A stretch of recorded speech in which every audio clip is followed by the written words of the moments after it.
pledge allegiance to the flag of the United States of America and to the republic for which it stands, one nation, under God, indivisible, with liberty and justice for all. Thank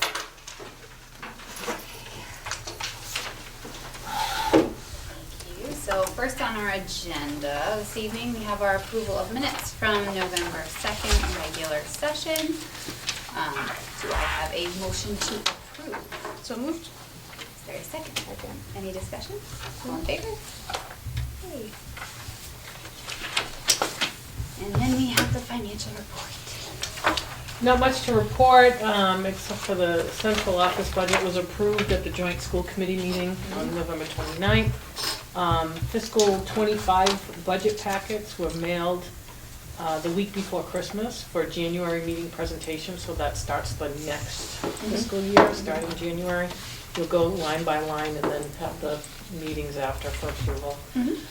And then fiscal 24 budget is in decent shape, according to Kristen, and she says after the out-of-district tuition adjustments. So after those were adjusted last month, everything seems to look as if it's going to be encumbered very well. Okay. May I ask a question? Is there any discussion with either Rep. Smola or Senator Fatman about any effort to advocate for more funding or to be aware of this issue? Is there any discussion in Boston about this? Not that I know, because the 14%, but I know it keeps going back and forth. Mhm. So I'm not sure that anything has come up, but I will bring it up to them to have a report. Thank you. They were also supposed to be at the meeting this past Monday, the selectmen meeting. They didn't make it because I actually think they got stuck in Boston. But I think they might be coming 2 Mondays from this past one, so I'll have to find the date. Oh, I see. Here. I'll have to double check, but we can go to public forum also and ask there too. Okay. That makes sense. I think they might have been voting on the actual state budget because it's so delayed. It is They delayed. did. Yeah. It might have been, that's why they were Okay, thank you. A couple questions. I don't know if you're going to know the answer to it, but I can follow up with them if you're not sure. Just for FY24, so the first page of that, it looks like we've expended like 2 to 3% more this year than we have any other year at this point. Is there, I don't know if you know why that might be. You're looking at the cover sheet? This one. Yeah. Yeah, the So- top line.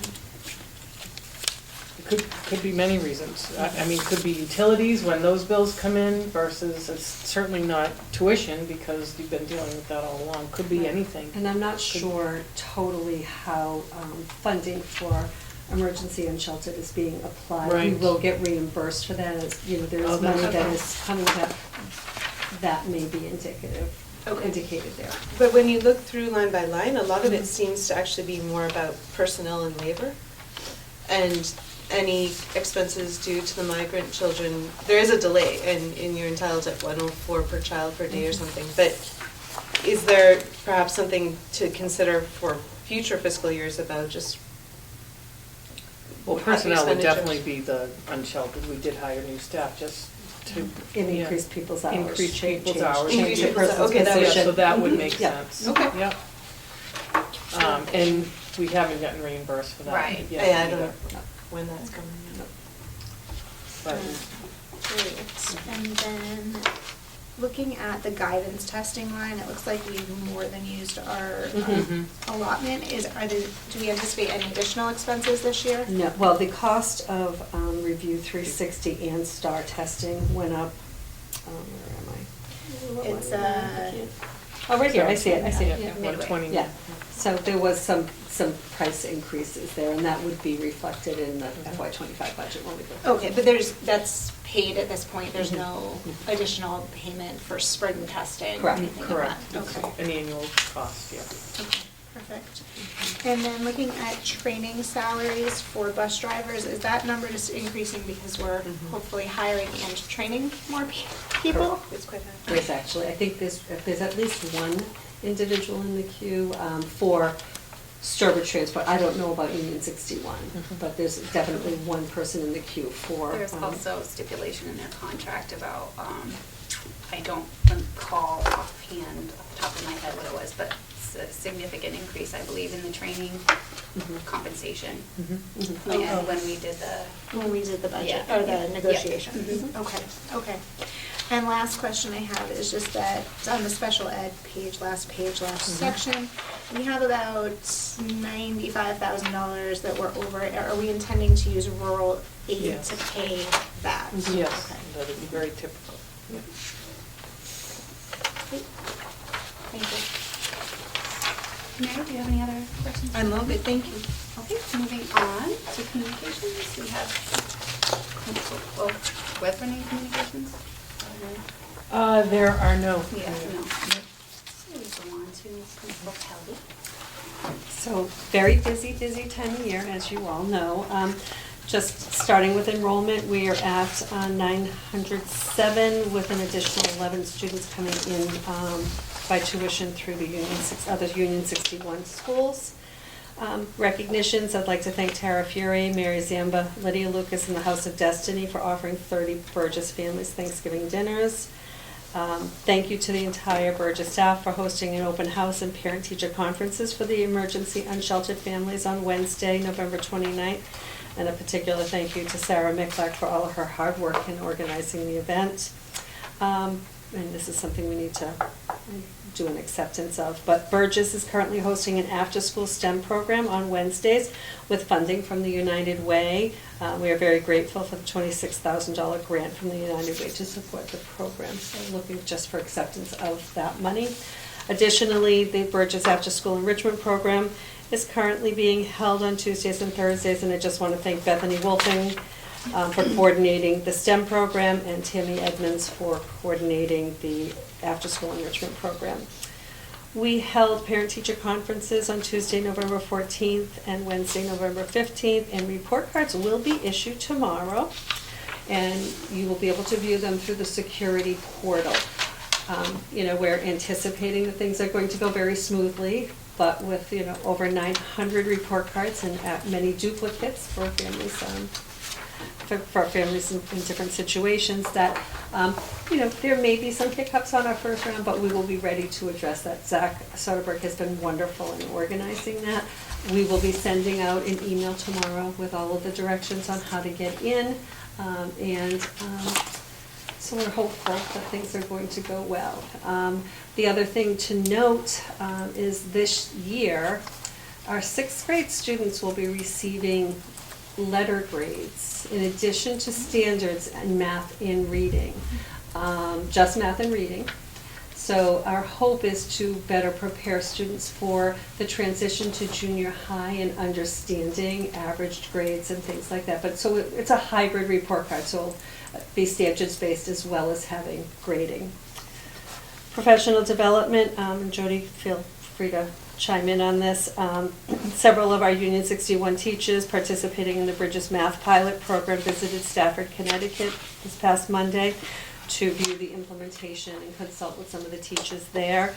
And Tuesday, today, and tomorrow, grade alike meeting. So like all of the kindergarten teachers from Union 61 are going to be going to Brookfield to meet regardless of what pilot. So either the Bridges pilot or the Go Math pilot to get together to talk about the progress on the pilots. Anything to add there? No, it's been great collaborative discussions and understanding both sides of the pendulum swing that we try to understand in education, and just the teachers are doing some great work behind each pilot. Did the Union 61 make the decision about the math program, or could we have different programs at different elementary schools? It has been a district strategic improvement plan item that we want unified experiences for all kids, so it doesn't make sense to, and most of our curricula is pretty unified at this point. Yeah. It took a long time to get literacy up and running, and that's up and running. Science has been up and running for some time, and now math is just in that 7-year cycle that we try to keep all experiences the same for kids. And are we going to have some sort of survey or a summary of the report or the kind of consensus of the teachers? So the next phase in the process, so this was to get together and understand both what Pilots. each one has to offer, like the nuts and bolts, what we need to move forward.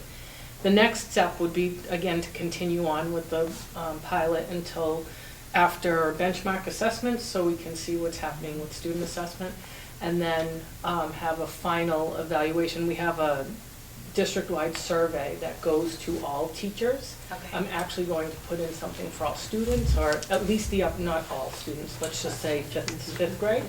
Because they're the ones that had to juggle the two different, they came from Go Math, early edition, now they're, with some of them, half of them across the district, are experiencing just a different way, a different style. It'll be nice to hear their voice.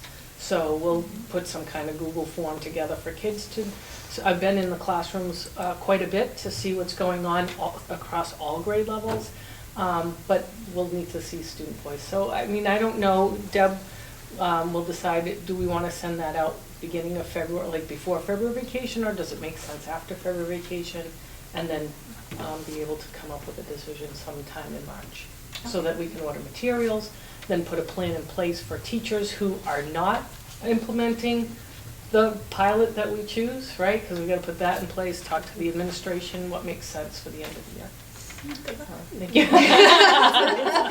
Yeah, it's been a lot. It's I've been- worked with an elementary school in Rhode Island that decided to do Bridges Math, and both they went up and down, or down and up, to implement it, and it's a lot, but it's a great program. It's a great But it program. does take a lot of coordination, Yeah. like a battle plan, to make sure you got all things in all Yeah. the right places. Which is one of the reasons we wanted to hear from the teachers now, so that I could hear what those concerns are and be able to put a nice plan in place with whatever adoption happens.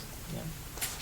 And lastly, we hosted instructional rounds, leadership instructional rounds, so leaders from from central office as well as the other schools came to visit Burgess yesterday.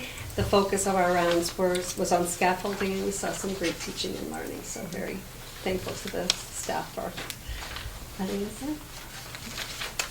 And I would just point your attention to all of the important dates.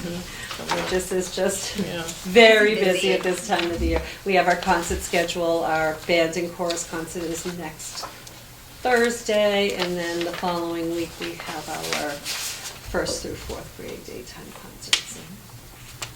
Awesome. One comment on your dates at the end, just that Holiday Shop is not actually a PTO event, it's a sixth grade Oh, fundraising. it is, I'm event. sorry, no, I think, That's all right. but run by the fifth grade team. Run by sixth grade. I'm just helping out. Oh. Can't get enough. I'm not involved this year. Okay. Not at all. Just showing up. The children are just getting, so- it's, I lose years, Yeah. I see the parents and think that they're still, oh my goodness, but you're right, okay. Thank you so much, Jackie. Now, do you need some sort of motion to accept the United I Way think it would be grant? good. Okay, Yeah. so I will go ahead and entertain a motion to accept the United, for Burgess Elementary, to accept the United Way grant in the amount of $26,000. Do I have a motion? Motion. Is there a second? Thank you. Any discussion? All in favor? Thank you. Kathy, one other question for you, it's not on your report, but just in terms of the email, I know the email system changed in Oh. terms of like pushing out emails to families. I just want to make sure that you're aware that a lot of attachments aren't coming through. That's true. When emails go out and it says there's attachments to it, there often are not attachments to it. Okay. It's That's not coming. consistent. It's I've coming. It's Coming not to- consistent. Most recently, though, it Which was one was the it? instructions for checking the emergency contacts. Yeah. It referenced two attachments and there were none. I just logged in and was able to figure No. it out, but that That's was actually, not thank there. you for letting me know that. And I just want to just add to that.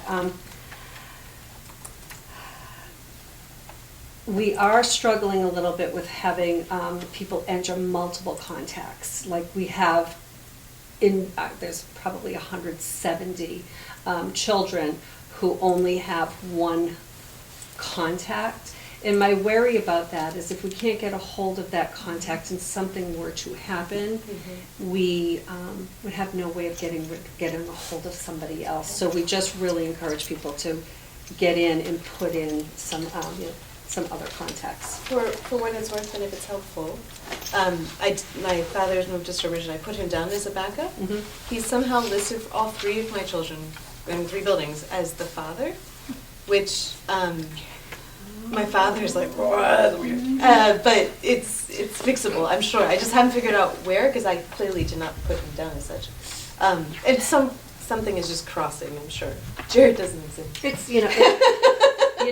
it's so funny, like, when, many, many years ago here, and as well as where I was before, that we transitioned from Redeker to iPass. Mhm. It's a very, very challenging process when Just you cross. are doing that merge. So, we do expect some issues, but that's interesting. So others might be in the same boat, and they're Mhm. just not, if it's all 3 buildings, I'm guessing it's just that, exactly what you've described. Yeah. Because, Something's yeah, glitchy it's there, but- consistent. But the attachments, and it was the And one there's on no the one that attachments. the one yesterday did not have the attachments. That was the most recent one that Yeah. didn't have attachments. Which in That's why I several- thought it was a spam, by the way. 'Cause Well, it it- came from an email address I It didn't know. looked, and it looked like a spam, and always Yeah. call me, because when I looked at it, I had the same concern you had, so I had Zach come down and look at it Yeah. with me, I said, this doesn't look good, and he agreed, so I don't know what that is, so. It worked, I logged in and I was able to update Awesome. everything, so it was fine. Awesome. Yeah. Awesome. for me Yeah, I and- would have emailed Zach, but I did, maybe I should have anyway, just for other people. Like, I logged in and could figure out Yeah. how to do it. But I know, I couldn't really log in. appreciate I you, couldn't log in. because, yeah. And then I couldn't You reset couldn't my log in either? password.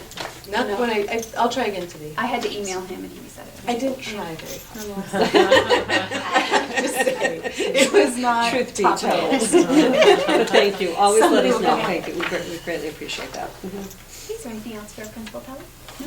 And moving on to Superintendent's report? She doesn't have much to share, except for the budget. Not only was the budget approved at the joint meeting, but also FY '25 school calendar at the joint. So that is now available for publication. Okay, public access. Mrs. Keenan? No? Oh, right there, I was like, oh. All right, we'll close public access. Subcommittee reports, we don't, well, joint meeting, but you've already, yeah, so, unless anyone has any questions about that. No? Okay. Tantasco representative is not here. I don't know if you were at the last. I was not. Okay, That was so- the joint meeting, and I was at a conference. Okay, I didn't stay for it. I was there for the joint meeting. we'll skip that. Yes. Unfinished business. So it looks like we've got some policies and then second reading, but I believe they are, As is, yeah, so I would entertain a motion to amend second reading and adopt policy DBG, EB, EC, ECA, ECF, JLC1, JLCD. Do I have a motion? So moved. A second? Second. Any discussion on those? This is the second amend. I just have one clarification, and I'm sure you've talked about it before. On ECA, an adequate key control system will be established, which will limit access to buildings to authorized personnel and will safeguard against the chance of entrance, blah, blah, blah. All makes sense. I was just curious, is that the police department authorizing it? Is it superintendent? Is it So principal? there are, correct me if I'm wrong, in one of the other, I think it's a policy or something in the handbook, the police and fire, Principal Pelly, and then it's up to Principal Pelly, I believe, if I'm correct, right, Mhm. to give the keys to whoever sort of needs them So at the time. our fire department and our police department have access to the building, they can gain access. Mhm. Mhm. Okay, thank you. Any other questions? No? Did we vote on that? No. No, not yet. All in favor? Thank you. And then we just have the last rescind, second reading and rescind for the last policy. Do I have a motion on JLCDD-1? So moved. Second. Any more discussion on that one? All in favor? Okay. And new business. None for me. I have none. Well, okay, I have a little bit. I'll keep it quick, I promise. I wanted to know, so, in like, I've already had discussion with you about this. So there's been some incidents across the Commonwealth where individuals have been trying to gain access to elementary schools and schools across Hence my question. Yes. So Principal Pelly thankfully has taken the initiative to, she had a safety meeting, gone over her policies and procedures. I just am curious, because I didn't see one, is there a visitor policy? I know there's lines and things in the handbook, but I didn't see on anything that I could find a policy that we have for visitors. I think that you're correct. I don't think we have a policy per se. Is that something we should look into? Now, you're talking visitor. Yeah. Visitor, Because not we- volunteer. We have we have a volunteer very Cory, we have a yes. very clear structure for Volunteer it. and I'm talking visitor. We don't. Okay. I don't believe, I will look, but I do I'm not just wondering if believe. that's something that we wouldn't necessarily need, or should we look into? Yeah. It wouldn't be a bad idea to Yeah. talk about it, because you've all been here for quite some time, you've all volunteered at various events. It's a challenge here when you have an event that brings in 300 people. You know, we are looking, as you alluded to, we did have our safety meeting, we talked about how are we checking people in and what are we doing, and we're going to be looking at improved systems for that. Colby's working on that with Zach Soderberg right now, to look at like a kiosk check-in and a badge system and types of things that other schools that we've been in touch with have done. But, you know, thinking about like the 19th and 20th, we're going to have very large events, and how do we manage that? I think I would welcome some Okay. input, whether it's policy or just procedure, Is there or some- just procedure. Because all I could find was like in the not contractor, sorry, in the handbook, it's just sign in and Right. escorted, but there's really no direction. I think I would feel Mhm. that we should be more I have comfortable a Yeah, with school having improvement council something. meeting Yeah, that's a good place to on start. Monday. Okay. So I will maybe look to them to help Okay. assist with, maybe we start with procedure Right. before moving it to policy. And we can have some more conversation about that. Because we do have procedures, but I know. they're not articulated. Right, Okay, right, great. yeah. And I feel we could like look into MASC policies to see I what they couldn't have that find covered. on there Yeah. either, but my computer's. But there was something in the news recently, in light of the incidences that have occurred, there was something that talked about schools looking at, Mhm. volunteer and visitor Mhm. types of procedures. I do feel that our volunteer procedure is quite tight. We did that a number of years ago where, everybody is fully vetted and, they're required to read the civil rights and all of those types of things. So I feel that We've all gone through that. that's strong right now, Yeah. right? So I think, looking at a visitor procedure and then another conversation for Yeah, policy. we're just here to support. I think it's a great whatever, idea. Yep, it's a good whatever idea. you need, so, okay. Is there any other, I know you guys said no again, but it's okay. So moving on, do I have a motion to adjourn? Second? All in favor? Hope you guys have a good holiday. Yeah, See you driving through.